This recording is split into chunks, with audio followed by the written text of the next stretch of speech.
Sebelumnya, Senin 15 Juni 2026, Badan Eksekutif Mahasiswa atau BEM dari sejumlah perguruan tinggi dan serikat mahasiswa menggelar demonstrasi.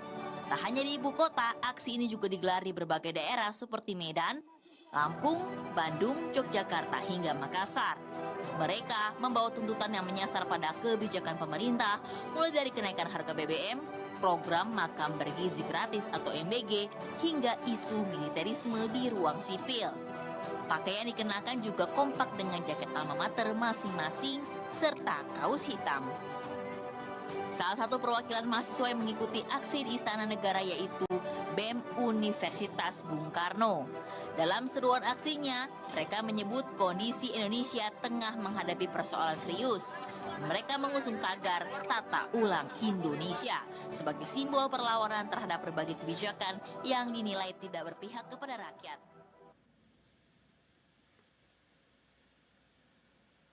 Tata ulang Indonesia itu yang kemudian menjadi satu hal yang diangkat oleh sejumlah kalangan, terutama adalah dari mahasiswa yang dalam seminggu terakhir ini cukup rajin untuk turun ke jalan menyuarakan berbagai aspirasi dan masukan kepada pemerintah, utamanya seiring dengan kondisi negara yang hingga kini masih dihadang oleh sejumlah tantangan besar termasuk di bidang ekonomi. Bang Cleo,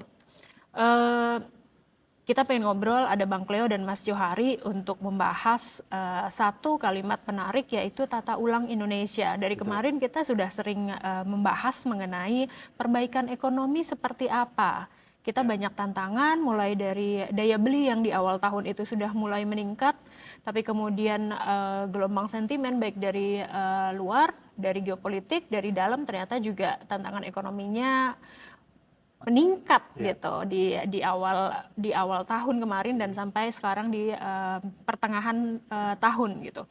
Kalau dilihat bahkan sampai hari ini, hari Jumat tanggal 19 Juni juga masih ada masyarakat ya yang menyampaikan aspirasi dengan cara turun ke jalan baik dari mahasiswa maupun juga dari berbagai komunitas, berbagai instansi dan segala macam. Yang paling terlihat Bang Cleo yang mendominasi gitu saat ini yang utamanya kemudian masih disuarakan itu adalah apa? Memang tata kelola itu, tata ulang Indonesia, atau mungkin ada hal lain? Karena kalau kita lihat hari ini saja yang menyuarakan aspirasi ini dari beberapa kelompok yang diusung tuh berbeda gitu. Betul. Jadi kalau kita mau sebelum ke sana ya, mungkin kita lihat narasi ya muncul saat ini ya, yang menonjol itu emang itu kan masalah ekonomi ya, masalah kesejahteraan sosial gitu kan. Artinya isu yang memang sangat dekat dengan masyarakat, dengan persoalan-persoalan memang yang mendasar gitu. Nah ini kan berbeda dengan sebelumnya. Kalau kita tarik ya sebelumnya setback setahun pemerintahan Prabowo ya, yang akhirnya kan ditandai dengan demo besar pada Agustus 2025. Nah itu kan terjadi juga kan pergolakan mahasiswa di situ, ada kritik ya, ada ketidakpuasan mahasiswa lah, kelompok-kelompok kritis ya kan terhadap tata kelola institusi ya kan. Kita masih ingat ya, ada kritik ke DPR waktu itu kan, ada kalangan, jadi lebih sasaran lebih elitis karena ada isu soal kenaikan tunjangan di DPR segala macam kan. Jadi juga ada masalah-masalah seperti itu. Nah, yang sekarang ini setelah setahun kemudian ya, katakan sekarang di Juni 2026 udah masuk ke tahun kedua. Nah, ini berubah nih. Sasarannya ya kan, narasi tuntutannya. Jadi emang ini juga ada karakter gerakan yang berbeda. Dan sekarang emang lebih kental masyarakat atau mahasiswa terutama itu lebih menyuarakan soal tata kelola keuangan, fiskal gitu kan. Yang memang ini dampaknya kan ke kesejahteraan ya. Karena ini kan isunya pertama kenapa ini jadi tuntutan, karena sangat dirasakan sekali ya problem ekonomi saat ini. Kenapa? Karena di tahun pertama mungkin ada masih mulai melakukan pembenahan hal-hal yang ini ya sifatnya mungkin permukaan ya. Namun kan tahun kedua ini kan masyarakat lebih mempersoalkan gimana nih efek dari ini pembangunan, katakan seperti itu ya, tata kelola keuangan kayak gitu. Nah, apalagi persoalannya di situ ada MBG, ya kan, ada Kopdes, ada yang lain-lain, dan yang membuat mungkin dianggap anggaran terlalu besar, ya kan, jadi beban fiskal gitu kan. Nah harusnya mungkin lebih, kalau seandainya bisa dibagi secara proporsional atau lebih ditata ulang ya, secara efisien ya. Mungkin anggaran itu kan mungkin kalau Mas Wah menganggap itu bisa didistribusikan untuk hal-hal yang lebih substansial ya, yang lebih terasa ke mereka. Misalnya sekarang isunya apa sih sekarang masyarakat, terutama mahasiswa ya, daya beli gitu kan. Emang mereka merasakan langsung daya belinya. Daya beli mereka sangat lemah gitu kan, daya beli mereka, dan itu juga dirasakan langsung oleh orang-orang tua mereka gitu kan. Dan ini kan mereka rata-rata kelas menengah ya, jadi mereka sangat merasakan langsung dampak dari tata kelola anggaran ini, yang mungkin dianggap kenapa harus diarahkan ke sektor yang lain, kenapa tidak ke sini gitu. Mereka juga ada isu soal sulitnya mencari lapangan pekerjaan kayak gitu-gitu ya. Nah ini kan persoalan-persoalan yang sangat dekat dan memang sangat menyentuh langsung gitu kan ke masyarakat, terutama mahasiswa jadi sangat menonjol saat ini emang karakter gerakannya itu akhirnya yang sebelumnya mungkin sangat elitis ya, mahasiswa, terus kelompok-kelompok profesional yang mempersoalkan soal tata kelola institusi, birokrasi. Nah sekarang berubah ke persoalan ekonomi gitu kan, anggaran. Nah ini mungkin yang kita lihat ya. Dan apakah ini pemerintah menjawab ini, merespon tuntutan ini? Ya sejauh ini memang pemerintah sudah melakukan ini ya, mendengar lah, berjanji untuk mengevaluasi ya kan, terutama untuk beberapa program pemerintah yang memang banyak menyedot anggaran dan bisa membebani fiskal gitu kan. Nah ini kan menjadi konsep pemerintah saat ini, dan ini pasti butuh waktu gitu kan. Belum lagi persoalan BBM gitu kan, ini juga kan jadi tuntutan masyarakat juga, terutama mahasiswa ya. Karena walaupun di sini ada BBM non subsidi, namun kan itu penggunaannya juga meluas ya masyarakat, dan bisa kalau itu bisa tidak dikendalikan, itu kan bisa yang tadinya tidak menggunakan BBM subsidi, akhirnya mereka beralih ke Pertalite katakan yang bersubsidi. Ini kan jadi beban lagi ya, seperti itu. Jadi mungkin yang menonjol saat ini ya seputar tadi itu, tata kelola soal keuangan fiskal yang kuat. Oke, terima kasih Bang Kle. Mas Jau, kita kayaknya hampir setiap minggu bertemu di sini untuk membahas mulai dari dulu ketika tantangan ekonomi makin besar dengan adanya perang, terus kemudian juga kita bahas BI rate di dalam 3 bulan aja sampai kemarin sudah 3 kali naik. Jadi berbagai langkah untuk mencoba memperbaiki ekonomi itu sudah sering banget kita bahas. Mungkin kalau misal masyarakat, mahasiswa yang turun ke jalan untuk meminta tata ulang, mungkin yang saat ini sudah terlihat, paling jelas terlihat ada di MBG. MBG setelah terlihat ada kasus segala macam, jelas langkahnya. Ganti jajarannya, terus kemudian efisiensi dilihat lagi, yang mana memang yang sudah berjalan, mana yang tidak tepat sasaran, ini dievaluasi ulang semuanya.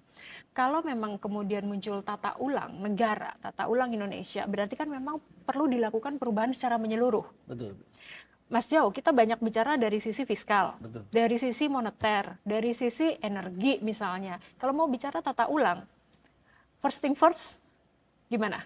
Oke, tapi sebelum ke situ, saya ingat beberapa episode Meja Redaksi yang sebelumnya ya, 2-3 atau sebelumnya tuh yang kita sudah menyampaikan di sini pandangan-pandangan dari segala macam pengamat, pihak ya yang kita wawancara gitu ya. Itu sebenarnya sudah di warning bahwa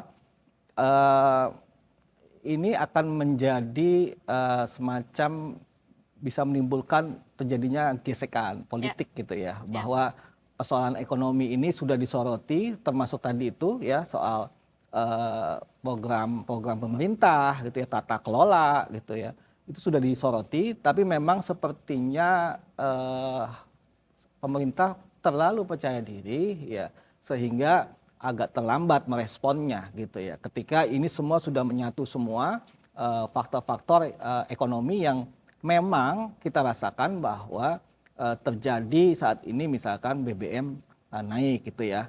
Jangan salah bahwa tidak hanya BBM saja, oke BBM naik, inflasi berapa, mungkin sekitar 0,25% seperti itu ya. Jadi berdampak kepada kenaikan harga barang-barang yang lain gitu ya.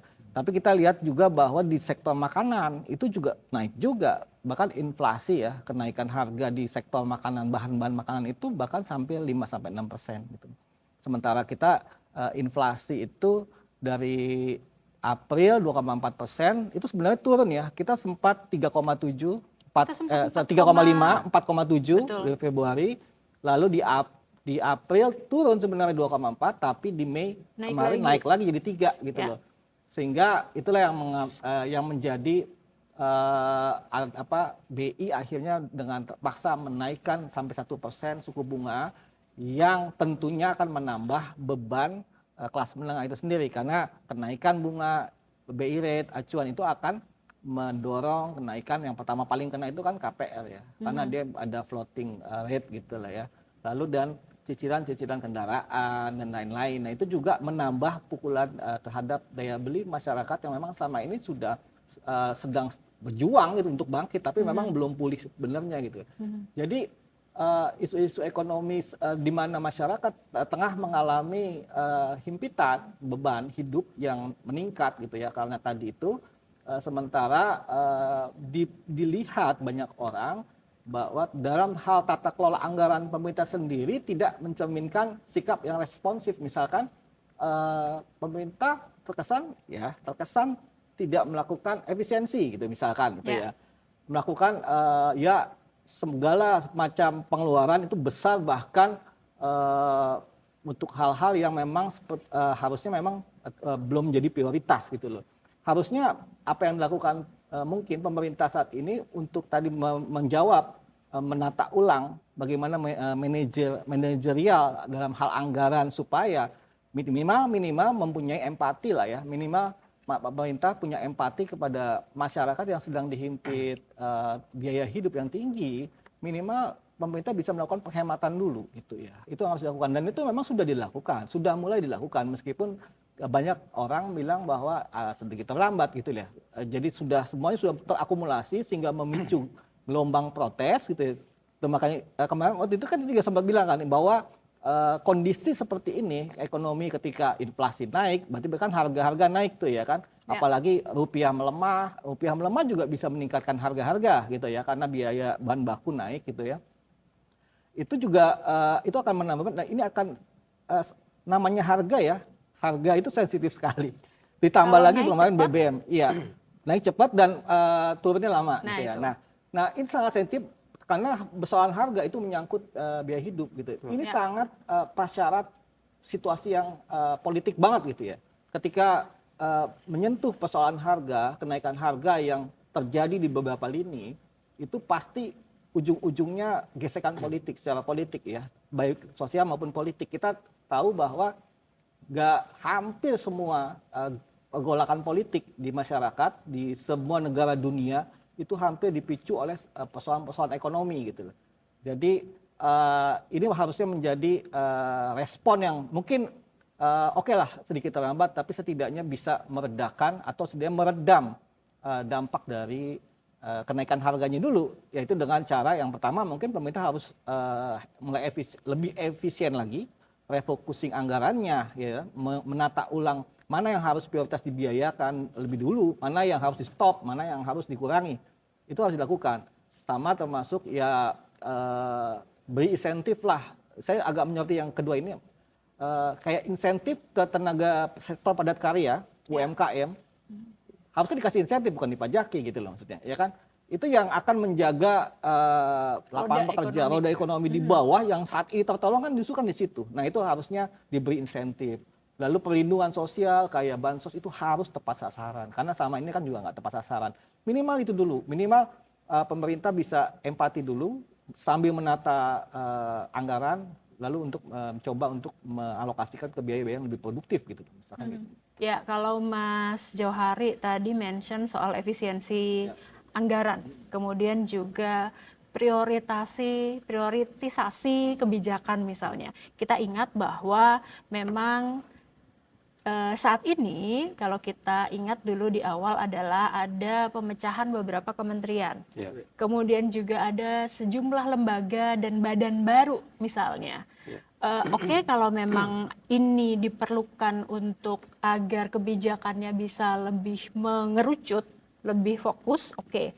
Tetapi harus ada evaluasi juga atas kinerjanya.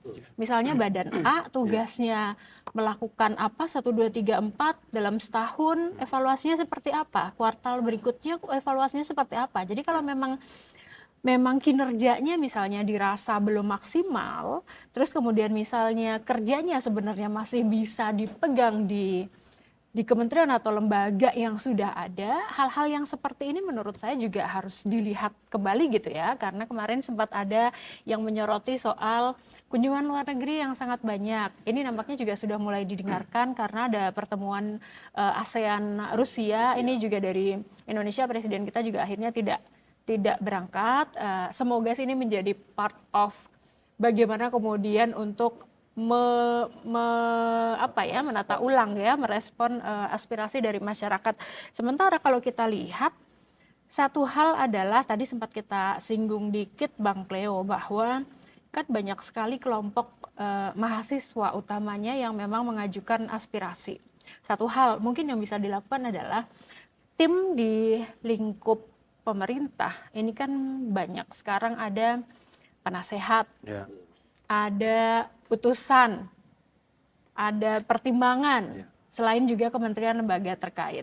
Kalau misal selama ini memang fokus pada tugasnya masing-masing, satu hal yang mungkin perlu untuk dilakukan dan secara masif adalah dengarkan aspirasi yang muncul. Nggak hanya dari mahasiswa, tetapi menjaring mendengarkan aspirasi dari masyarakat umum, dari pelaku usaha, ini mungkin menjadi sesuatu hal yang perlu dilakukan dan dilakukan secara reguler. Mungkin ini bisa menjadi gimana Bang Cleo? Menurut Bang Cleo gimana? Ya betul. Jadi kalau itu emang jadi yang menjadi catatan juga ya di masyarakat ya, di publik ya. Karena kan sesuai dengan tuntutan dari mahasiswa, kan itu bagian dari tuntutan mahasiswa ya. Pertama kan soal pemulihan ekonomi ya kan, terus ya politik, terus juga soal tata kelola, soal inkompetensi pejabat lah gitu kan, pembenahan soal itu ya. Terus juga ada soal supremasi sipil, kembalikan semacam itu. Nah soal tadi itu soal kompetensi pejabat itu kan juga menjadi sorotan karena ini kan terkait dengan kebijakan atau akomodasi politik pemerintahan yang terlalu luas ya, terlalu besar gitu. Akhirnya ini menyebabkan banyak instrumen atau posisi yang diisi oleh katakan partai pendukung atau kelompok pendukung, dan ini semua diisi dalam satu pemerintahan yang membuat jadi gemuk jadi tambun, dan akhirnya ini juga dampaknya kalau dalam kondisi seperti ini kan pemerintah jadinya tidak bisa punya keleluasaan untuk bergerak ya. Pertama itu, jadi tidak, fleksibilitasnya makin berkurang kalau semakin besar ya. Kalau kita lihat kan gitu kan ada ratusan ya di situ ya. Ada kementerian segala macam yang mungkin bisa 2 kali lipat dibanding dengan yang sebelumnya, seperti pemerintahan yang sebelumnya ya. Nah itu yang pertama. Terus yang kedua juga pasti akan beban anggaran di situ. Kalau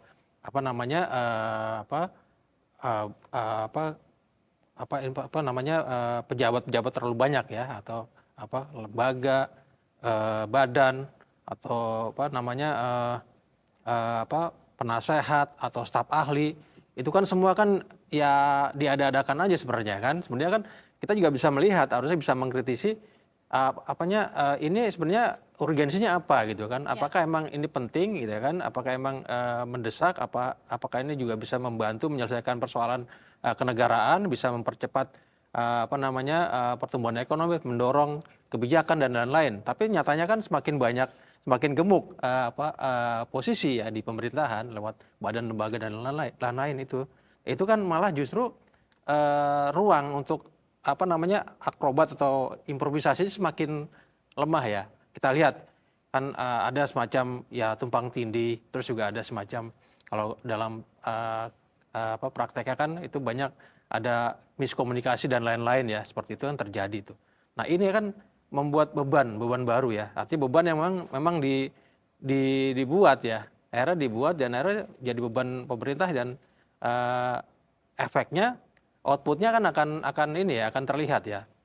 Di mana di situ karena inkompetensi ya, terus juga soal tidak tepatnya posisi gitu kan, ini membuat jadi upaya untuk mendrive atau mendorong percepatan atau mengakselerasi kebijakan itu semakin terganggu ya, karena terhambat karena ada masalah-masalah tadi itu. Nah, ini emang harusnya dievaluasi kembali sesuai dengan tuntutan dari gerakan yang saat ini bergulir ya, mahasiswa gitu kan, terkait dengan inkompetensi, dengan kapasitas dan lain-lain. Nah, itu emang harus jadi pemerintah juga harus punya semacam punya kedewasaan lah ya, harus punya semacam keberanian untuk mengkoreksi kebijakannya ya, yang kalau emang itu kebijakannya tidak berdampak ya. Nah, sementara kan persoalan hari ini kan masyarakat atau mahasiswa itu kan mempertanyakan soal kenapa nih hidup sekarang makin susah gitu kan. Nah, terus pertanyaan kemudian, lalu kemana uang negara ini dikelola, digunakan, kan itu pertanyaannya. Nah, sementara pemerintah masih sibuk untuk menggunakan atau mengakomodir gitu kan kepentingan politik ya. Padahal kan sekarang harusnya keluar lah untuk lebih menyelesaikan masalah-masalah yang real gitu kan, masalah yang memang menjadi kebutuhan, menjadi tuntutan dari masyarakat. Apalagi kalau bukan ekonomi kan. Jadi gimana bisa mendorong misalnya penciptaan lapangan pekerja, terus juga tidak menyulitkan orang untuk berusaha kayak gitu-gitu ya. Kebijakan-kebijakan yang dibuat memang itu niatnya memang untuk mengakselerasi gitu kan, tidak malah justru membuat pengusaha atau UMKM itu malah menjadi stagnan gitu kan, karena ada ruangnya yang tidak terlalu terbuka ya. Ya itu tadi mungkin juga persoalannya ya masalah-masalah ya perlu ada dorongan ya dalam bentuk relaksasi, insentif dan lain-lain ya. Tidak cuman ini doang gitu loh masalah kebijakan. Secara berkesinambungan, kalau mungkin bisa kita recap, secara berkesinambungan, satu, evaluasi kebijakan. Yang mana yang efektif, mana yang kurang efektif, mana yang perlu ditingkatkan, atau mana yang perlu dihentikan. Itu yang pertama. Yang kedua, evaluasi kinerja kementerian, badan, dan lembaga. Itu jelas. Staf ahli, staf khusus, ya. dan lain-lain itu. Karena kalau misal ternyata kinerja dari lembaga atau badan atau kementerian tersebut dirasa memang belum sesuai KPI kalau kita gitu misalnya, ya harus ada tindakan. Yang ketiga, evaluasi orang di dalamnya. Apakah misalnya layak atau memang di situ kompetensinya ada di situ. Satu hal sebenarnya kemarin yang juga membuat kita agak sedikit menjadi perbincangan, misalnya ketika ada yang mengkritik kepala BGN yang baru, kok mantan wartawan jadi kepala BGN. Nah, ini kita sebagai wartawan gitu misalnya. Mas Johari dulu jadi wartawan, backgroundnya apa Mas Johari? Saya ekonomi. Ekonomi, saya sastra. Bang Cleo apa Bang Cleo? Jadi kalau misal kita bicara wartawan misalnya dulu, ya kita sebenarnya tidak bisa saklek di situ. Ketika misalnya kita bicara staf ahli ini adalah staf ahli bidang ekonomi, tapi dia ternyata dulu lulusan misalnya, itu sebenarnya tidak bisa kita langsung judge dari satu sisi aja. Tetapi kemudian kita juga harus melihat kinerjanya. Itu yang pertama. Terus yang kedua, itu tadi, oke, kalau misalnya, ini mungkin bahasa orang akar rumput kita adalah misalnya orang titipan. Kalau memang orang titipan tersebut punya kompetensi, punya kapabilitas, ya monggo. Kan berarti bisa dilakukan. Tetapi kalau misal ternyata ini adalah titipan, tapi ternyata malah akhirnya dia hanya menyeret yang lain secara lembaga, misalnya perlu ada evaluasi juga. Mungkin itu kali ya beberapa hal, karena satu lagi, misalnya, kalau kita bicara kan sebenarnya negara ini bisa dibilang adalah sebuah perusahaan yang sangat besar. korporasi aja, Mas Joy, kalau Mas Johari kalau misalnya sering ngomongin emiten segala macam, kan good corporate governance adalah satu hal yang menjadi keharusan. Sama aja, berarti negara juga harus ada good corporate governance-nya nih. Ya betul. Tata kelola ya, baik Ya. lagi ya. Kalau dari tadi Mbak Wahyu bilang kalau di korporasi misalkan ada GCG ya, tata kelola yang baik dah istilahnya gitu ya. Kuncinya kan di situ aja. Dia mau urus negara, mau urus perusahaan, rumah tangga bahkan. Yang penting adalah kompetensi dia mampu nggak, punya kemampuan nggak untuk mengelola itu gitu ya. Bukan berarti yang punya kompetensi itu harus sejalan dengan bidang yang dilakukannya. Misalkan kepala BGN, Badan Gizi, ya harus dokter gizi, kan itu nggak selalu. Kita punya Menteri Kesehatan, Orang keuangan, Budi Gunadi, perbankan. ya, orang perbankan ya, Bank Mandiri, dan emang sebagian besar karirnya dia itu adalah bankir ya, tapi dia jadi Menteri Kesehatan. Salah nggak? Nggak salah juga, karena yang dibutuhkan dalam mengelola sebuah yaitu perusahaan, negara atau apapun itu bukan kemampuannya di bidang itu, tapi dia mampu mengelola, mempunyai manajerial ya, mengelola bidangnya itu sehingga mempunyai tujuan yang capai. Jadi tidak bukan berarti itu sudah umum lah ya, bahkan di perusahaan CEO misalkan CEO perusahaan makan minuman itu banyak juga yang banker gitu ya, atau dia juga investment banking atau apapun. Jadi itu seharusnya sudah selesai ya, nggak jadi perdebatan itu loh ya. Yang paling penting kuncinya adalah di kompetensi evaluasi tadi itu. Ini kan sudah berjalan gitu ya kan, sudah berjalan pemerintahan. Memang kita akui bahwa pemerintah awalnya kan kenapa harus gemuk ya, misalkan harus ada banyak tambahan gitu ya, bahkan ada jumlah kementerian juga banyak karena memang kan yang diurus juga banyak dan ingin mengejar ekonomi yang tinggi gitu ya kan, karena dia membutuhkan dorongan yang kuat sehingga pertumbuhan ekonomi menjadi cepat ya, terakselerasi. Kita kan juga mau ada cita-cita kalau itu kan pertumbuhan ekonomi sampai 7%, 8% gitu ya, dan itu memang harus mesin-mesinnya harus banyak gitu ya, mesin-mesinnya yang mendorong itu harus banyak, dan itu maka dibutuhkan banyak tenaga. Tapi itu menjadi tidak relevan ketika ini sudah berjalan, apalagi ada kita tidak menyangka juga gitu ya, terjadi perang pada kemarin gitu ya, sehingga ada dampak-dampaknya. Kita teringat bahwa ketika terjadi perang, apa yang dilakukan negara tetangga seperti Filipina dan beberapa negara lain adalah mengurangi dulu birokrasi ya, jumlah kementerian mereka. Jadi memang itu adalah harusnya gercep gitu ya. Lebih cepat gitu. Tapi kita kan kemarin ya mungkin karena memang kebutuhan akhirnya dipertahankan seperti itu, dan sekarang kita baru terasa tetap. Nah inilah saatnya udah mulai kita coba evaluasi ya, mungkin semua mungkin tim di pemerintahan punya tim yang untuk mengevaluasi kalau memang tidak lagi dibutuhkan atau kompetensi itu ya sudah gitu loh. Kita ada persoalan yang lebih besar lah. Minimal gini deh, ironis sekali kan ketika misalkan pemerintah, anggaran, semuanya itu gemuk lah ya, sementara membutuhkan anggaran banyak lah ya.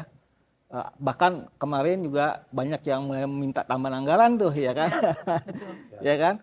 Sementara di masyarakat terhimpit biaya hidup lebih tinggi. Itu kan ironi ya kalau menurut pandangan banyak orang termasuk kita, bahwa ini jangan sampai situasi ini akan berlanjut gitu ya, sehingga bisa mengikis kepercayaan masyarakat terhadap pemerintah. Distrust itu yang menjadi sangat vital ya, ketika sudah distrust gitu masyarakat terhadap negara atau pemerintah, itu yang harusnya tidak terjadi karena ongkosnya pasti akan lebih besar gitu ya. Betul. Ketika itu terjadi bahwa situasinya akan menjadi lebih rumit gitu loh ya. Nah itu yang sebenarnya harus diantisipasi saat ini dengan melakukan pembenahan internal di pemerintahannya, pengelolaan anggarannya gitu ya. Kita tahu bahwa belakangan juga banyak pengusaha investor dalam dan luar negeri mempersoalkan tata kelola juga, tata kelola anggaran, ya kan, pengeluaran, penerimaan negara, fiskal itu juga disorot. Takutnya tata kelolanya ini akan menimbulkan beban APBN yang terlalu tinggi sehingga bisa memperlebar defisit dan ya tadi itu dampaknya kepada perekonomian. Nah ini harusnya bisa dicegah walaupun udah mulai ada gejolak lah seperti ini gitu. Satu hal yang juga saat ini sedang menjadi perhatian, termasuk juga menjadi salah satu program kan sebenarnya kita ingin, negara kan ingin menghidupkan lagi koperasi. Kalau kita bicara koperasi kan sebenarnya tujuannya adalah ingin mensejahterakan seluruh anggota. Betul. Demikian juga dengan negara. Negara itu juga tujuannya adalah mensejahterakan seluruh masyarakatnya. ya. Nah, di satu sisi aspirasi-aspirasi yang dilontarkan nih, utamanya bagi kelompok-kelompok mahasiswa, ini kan juga kita harus melihat juga bahwa apa yang menjadi tuntutan, apa yang menjadi aspirasi yang disuarakan, itu juga kita berharapnya sih disampaikan dengan elegan. Ya. Penyampaian aspirasi yang kemudian misalnya diiringi dengan aksi yang anarkis, chaos, rusuh, perusakan, segala macam, itu sudah pasti akan menimbulkan tanda tanya nih, ini memang mau menyampaikan aspirasi atau apa gitu. Apalagi kalau misalnya kita bicara mahasiswa itu kan kelompok intelektual ya. Jadi misalnya penyampaian aspirasi juga harusnya disampaikan, dilakukan secara intelektual gitu.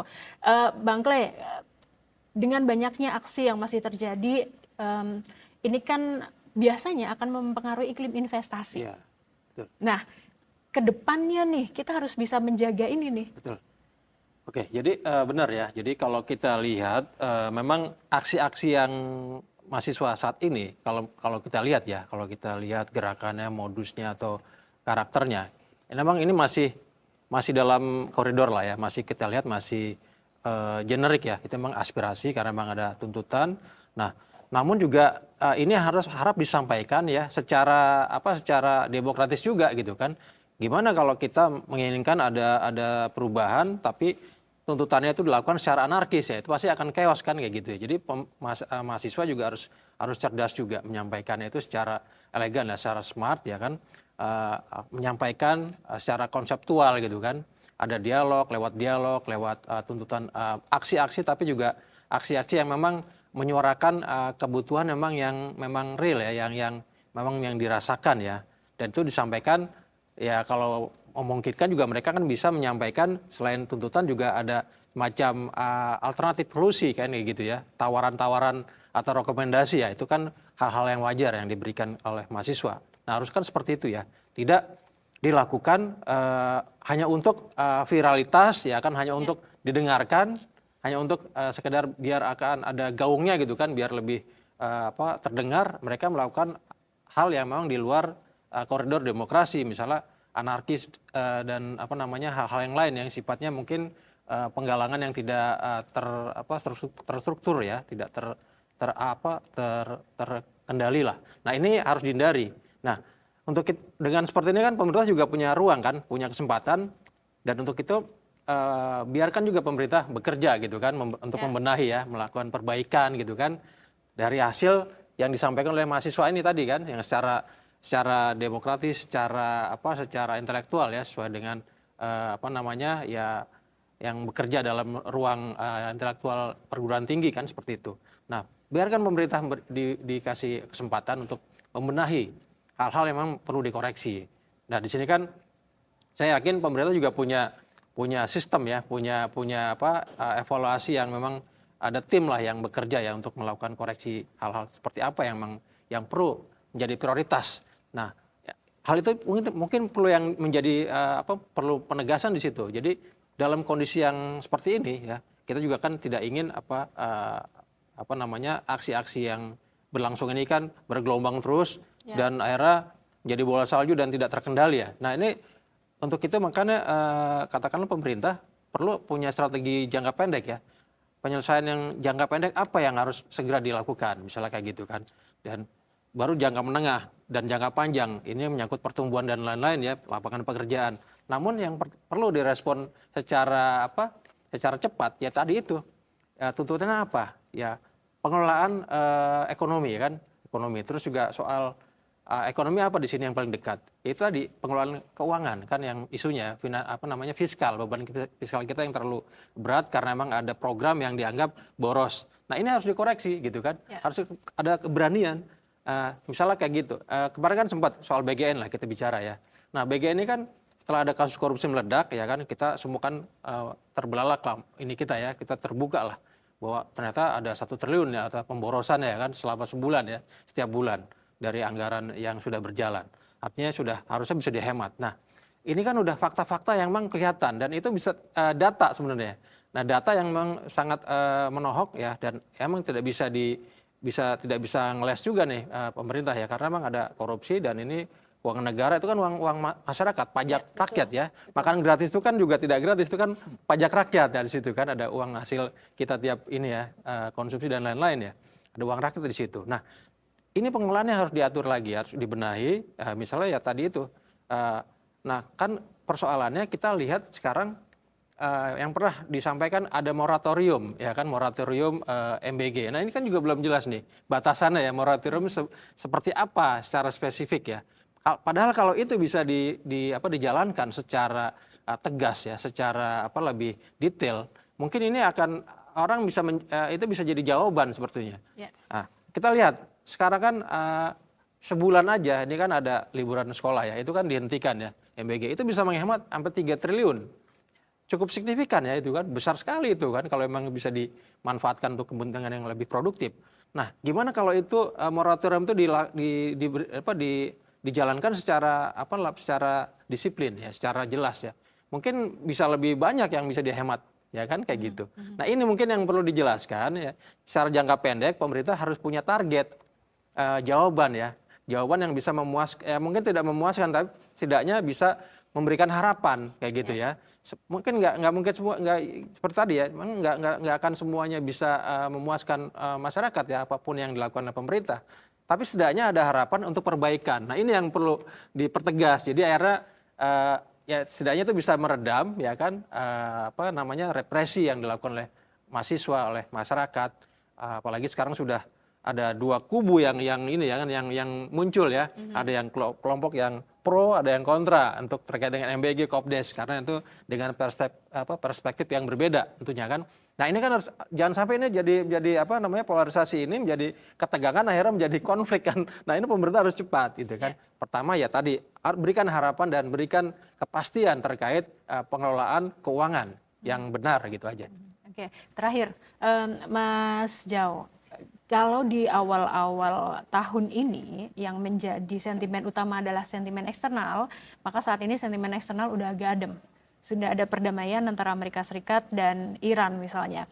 Maka ini menjadi waktunya kita jangan sampai terlena, misalnya habis ada seminggu terakhir ini kan data ekonomi nampaknya cukup positif ya trennya, walaupun masih cukup fluktuatif tetapi trennya sudah mulai gitu. Misalnya rupiah sempat 18.000, hampir 18.200, sudah sempat 17.700, tapi kemudian ada kenaikan lagi misalnya. Balik lagi nih sekarang 17.800 lagi. Berarti kan sebenarnya kita juga tidak bisa hanya mengharapkan global sudah adem, berarti kita akan adem. Kita nggak bisa berhenti di situ. Memang harus pembenahan di dalam nih harus menjadi fokus gitu. Ya, sebetulnya persoalan kayak kita ambil contoh pelemahan rupiah ya, sudah ada yang ingatkan kemarin itu bahwa pelemahan rupiah sebetulnya sudah terjadi sebelum perang Iran AS gitu ya, bahwa tapi memang pelan-pelan kan, pelemahannya itu pelan-pelan gitu ya, sehingga belakangan terjadi perang itu men-trigger pelemahan lebih tajam kan seperti itu. Nah, yang perlu kita lakukan adalah kita jangan terlalu menyalahkan global ya, dan apalagi global itu kita tidak bisa kendalikan gitu. Kalau dibilang meredah saat ini karena ada perjanjian damai gitu ya antara Amerika dengan Iran. Tapi di satu sisi juga banyak risiko-risiko lain sebetulnya, kayak misalnya kemarin Amerika juga, ini kan sumbernya kan sebenarnya ujungnya kalau kita bicara global aja nih ya, kita bicara ekonomi global, ujungnya ini kan ketika bunga tinggi di Amerika gitu ya kan, dipertahankan tinggi. Karena bunga tinggi di Amerika maka dana besar investor di dunia termasuk di Indonesia lari ke sana.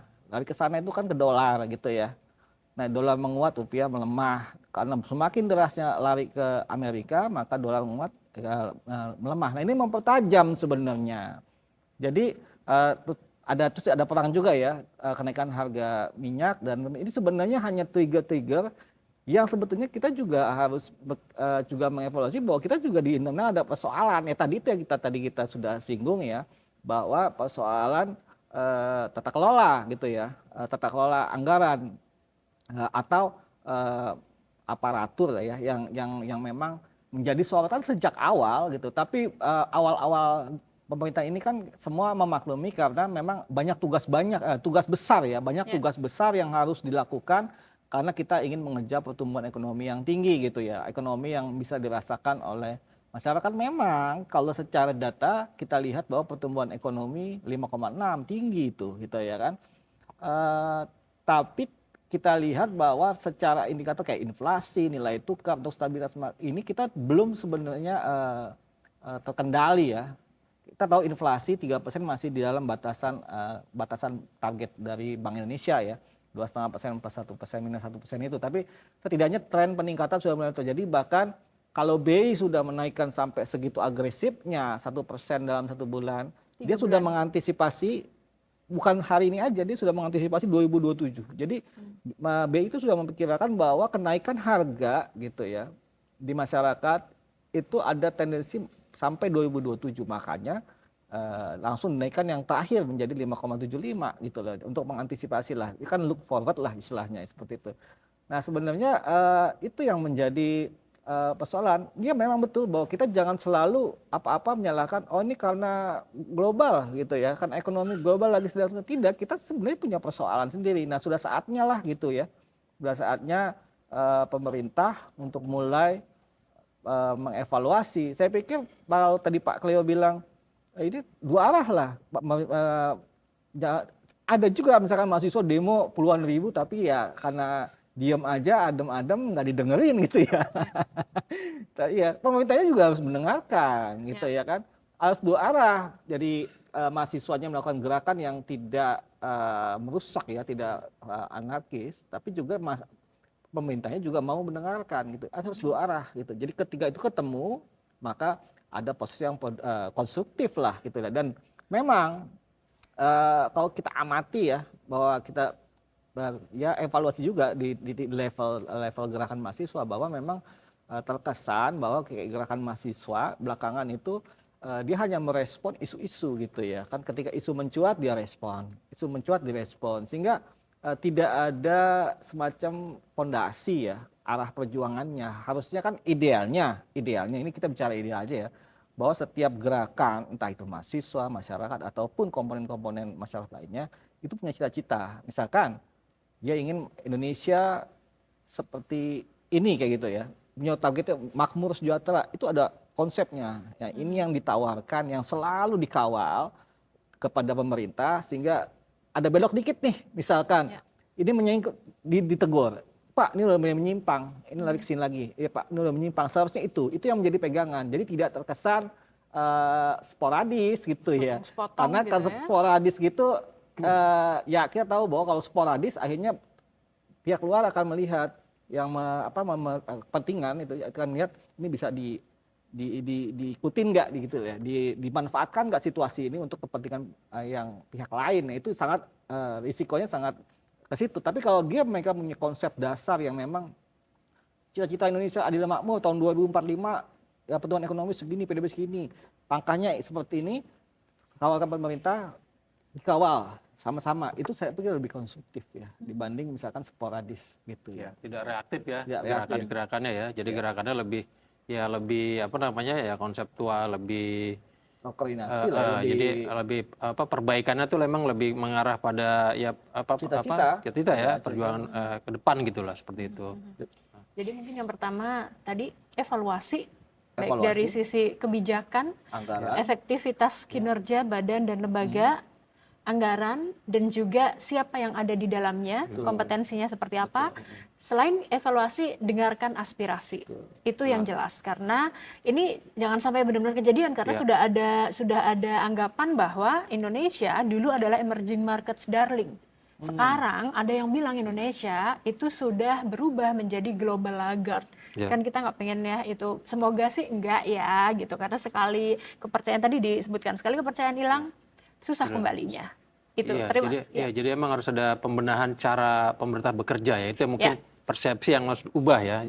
Tidak sekedar memboroskan anggaran tapi prioritasnya tidak jelas kayak seperti itu ya. Jadi emang harus, karena gini, kenapa sekarang aksi itu muncul itu kan juga pertama tidak ingin juga menggulingkan pemerintahan ya, tapi ingin perbaikan kan Ya. situ intinya kan. Ya. Nah jadi artinya pemerintah harus mendengarkan bahwa tolonglah pemerintah untuk membenahi cara bekerja, cara menata keuangan, cara Cara menata negara dan lain-lain ya. Akhirnya semuanya kan efeknya kan akan terasa oleh masyarakat dan Itu juga, selain mahasiswa. kebijakan, cara komunikasi Cara pemerintah komunikasi juga, sangat pengaruh betul. tuh. Itu Ya, dia. gara-gara Betul. menteri satu dua yang Nah. ngomongnya mungkin ceplas-ceplos itu, jadi itu juga harus ditata. Jadi nggak cuma itu doang.